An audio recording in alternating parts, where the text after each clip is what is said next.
చేతులెత్తి స్తోత్రం చెబుదాం. హల్లెలూయా. సో ఇది మన అంతరాత్మలకు వెళ్ళిపోవాలి. ఎందుకంటే ఆత్మచేత నడిపించబడాలనే ఆసక్తి మనలో రోజు ఆకలి కన్నా ఎక్కువ కావాలి. నేను అందంగా ఉండాలి అనే తపన కన్నా ఎక్కువగా ఉండాలి. నేను అన్నీ కలిగి ఉండాలి అనే తపన కన్నా ఎక్కువ ఉండాలి.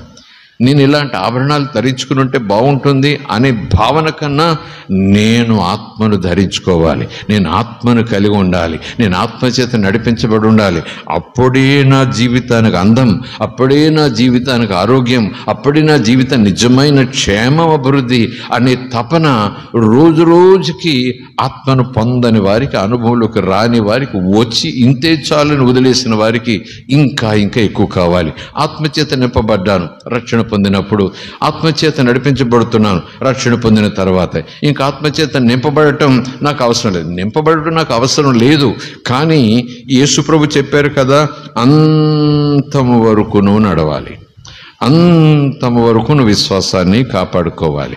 వెళ్ళే కొలది నా మార్గము విశాలం. స్తోత్రం కలుగును.